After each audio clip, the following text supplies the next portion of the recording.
Hi everyone, welcome to Humber TV. We have Andy Chalkley from Why Us. It's a new charity that's being launched and it's all about drugs. Definitely. But the difficulty with when people say the word drugs, they immediately think of people in the streets. They don't or even the high society people. So you don't sort of think, you think it's for the posh people that can handle it, or the people that's just in the gutter. Drugs hasn't got a class at all. It can attack anywhere, anyone, at any time. But the stigma behind it is, as soon as you mention drugs, people back off.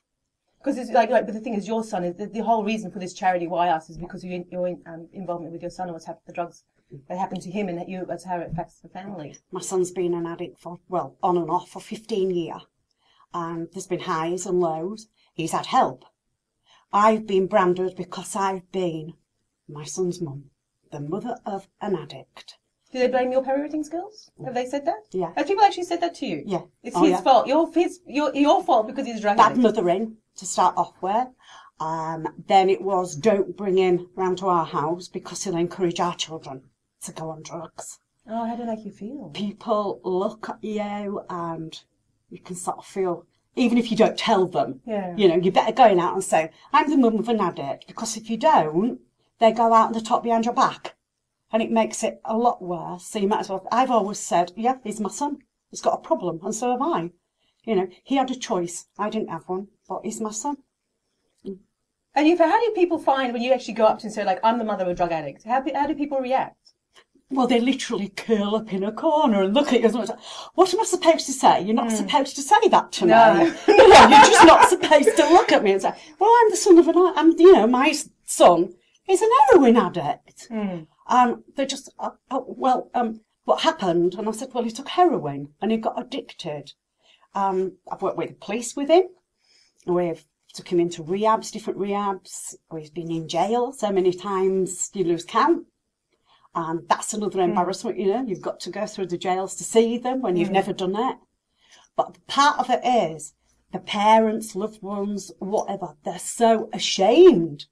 They will not come forward, and it's wrong. They've done nothing wrong. And is this why you got this Why Us charity coming up? When my son first went on there, I tried everywhere to get help. There is help out there, but there's not a lot of it. And 9 times out of 10, you pick a phone up, you're really desperate, you dial the number, it's an answer machine. Please leave your name and number and we will get back to you as soon as possible. You can wait 5 or 6 weeks. You go to a meeting and it's literally sat there talking about it. You live in it. You don't want to go to a meeting to talk all about it all night. You want to do something different.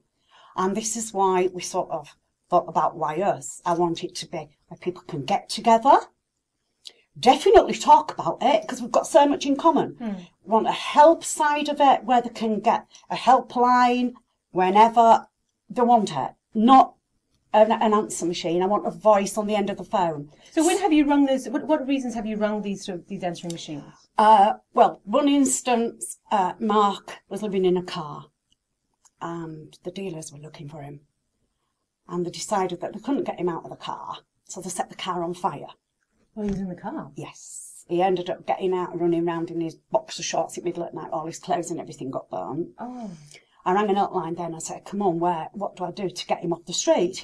What rehab? Nothing. I never even got an answer back. The next time, my sister rang me up and she said that he'd been attacked with a baseball bat and he was in hospital having all his head stitched. He needed a fix to get away from pain of it and he went off running. And I didn't know who to ring up to get some help, I'm 60 miles away. I thought, if I can just get somebody to go out looking for him. I knew where he would sort of be, but picking somebody to say, right, can you do that? Is there anyone there that can help me? Fortunately, I've had some good help from the police. I really have. Oh, they've been supportive. They've That's a wonderful been very, thing. very supportive most of the time. Friends, when I've told them, I've discovered that a lot of them had got addicts that they don't talk about until I did. And, I can give an instant where my next door neighbour, she was really interested in Mark. And I couldn't understand why at first. I thought, why, he's an elderly woman. And then one day her granddaughter came to visit and she came round and she said, Angela, please come in. Will you come in? And when I went in, and she said, she come following me back out. And she said, what's my granddaughter on? And immediately I could tell her, I said, she's on some very high drug. and we found out that she was using heroin. She went on to have children that were born addicts. And it's been a knock on. The baby were in hospital 8 weeks. She didn't tell anybody else because stigma behind it all. She now has this little boy. She's 70 odd and she's got a little boy. Her daughter's had to adopt a little girl.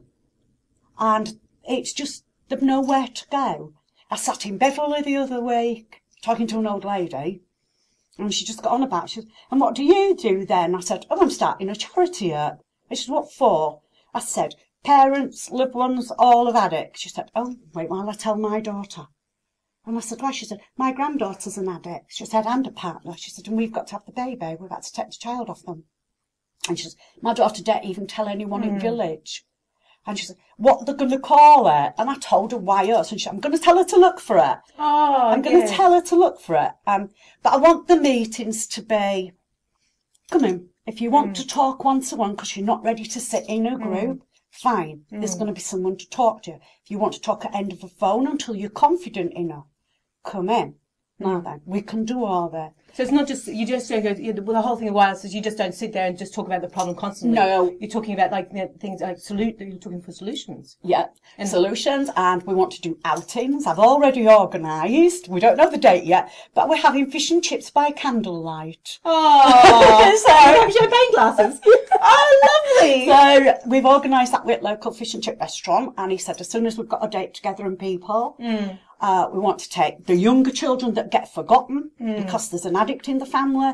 That's the thing. All the attention goes to that person, That's isn't it? right. Everybody's forgotten. That's right. So everybody, it has a knock-on effect right the way down the family. We want to get the fathers involved, the mums, even weekends where, come on, let's do P&O Ferry and have a laugh. And as long as they're all with people, that if they feel emotional, upset, there's someone there that they can cry on someone's shoulder. And they know, they have know exactly where they're going because they've walked in those shoes. That's right. We can walk proud. We really can walk proud. Now then, I can walk around with my son and we walk into a shop and immediately we get followed by a security guard. Oh, really? Yeah, he will follow us and he will watch. And it really makes me laugh because if I go into a shop and Mark's down a different aisle, I can see them watching him.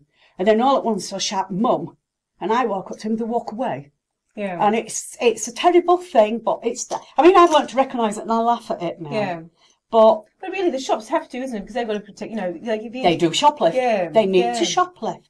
They start off and they burgle you. They'll take anything that's not nailed down, basically. At first, it's things you don't even know have gone. They're very clever.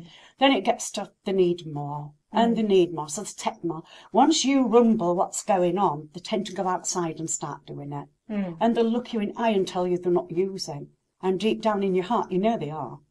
So how does the mother cope with that when you know your son, your child, that you created, that lies to you and is actually destroying themselves and then actually trying to destroy their family? It breaks your heart. You sit there, your heart broken, because you have this feeling that when they were a little boy or girl and they fell down, you picked them up, you gave them a love, and you set them back on the right track. Go on, it's okay. Yeah. And when they start on heroin, you have this feeling that your love is stronger than that drug. Yeah.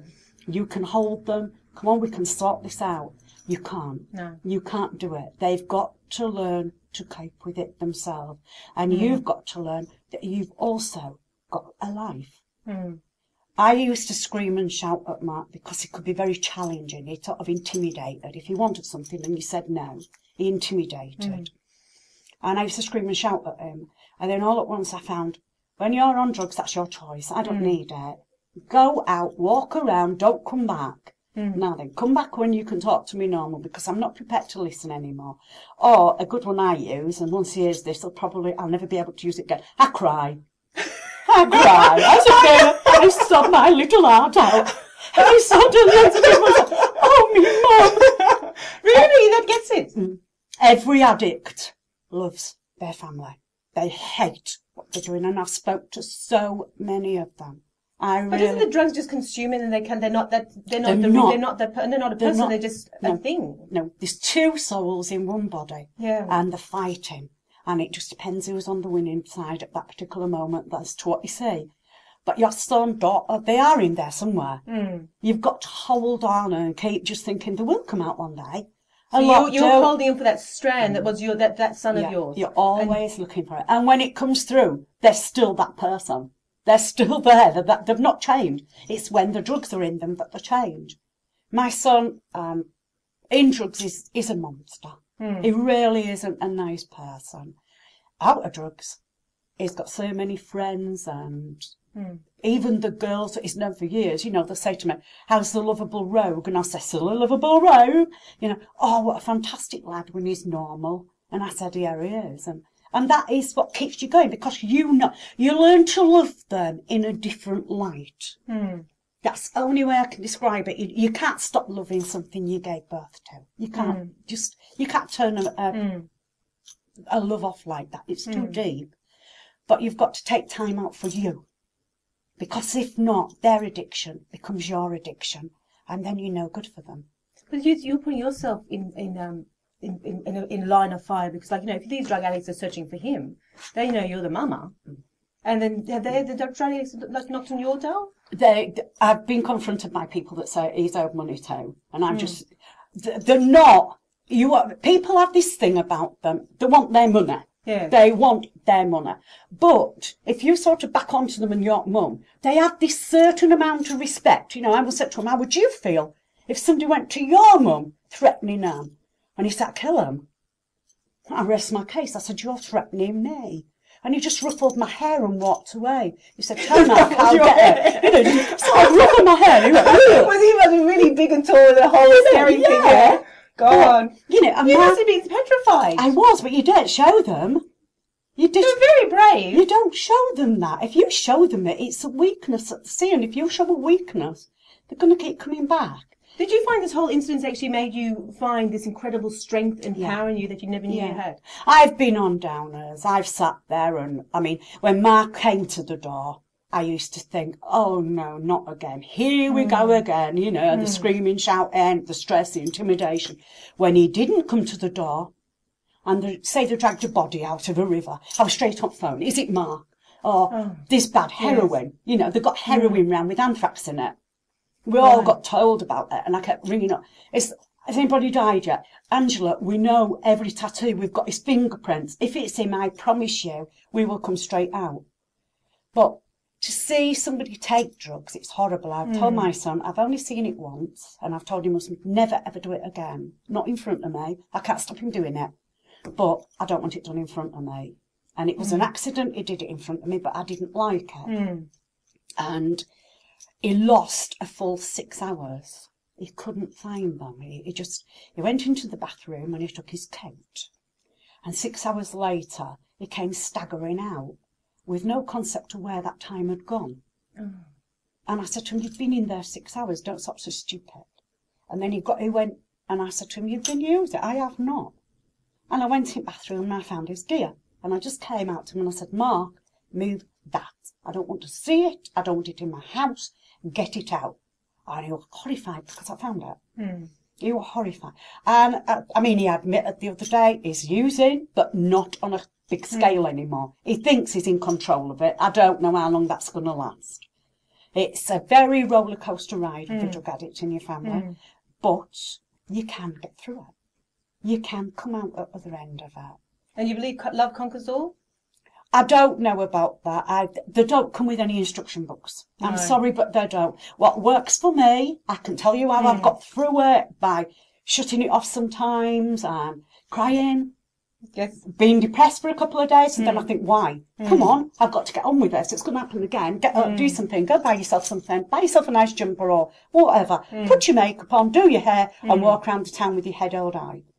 You know, done. And there's no instructions as to how you clean them, how you do it. They come from every walk of life, and I couldn't sit here and say to you, "Do this, do that, do that." They're going to be okay, because they're not. Every fix could be them children's last fix, adults' last fix.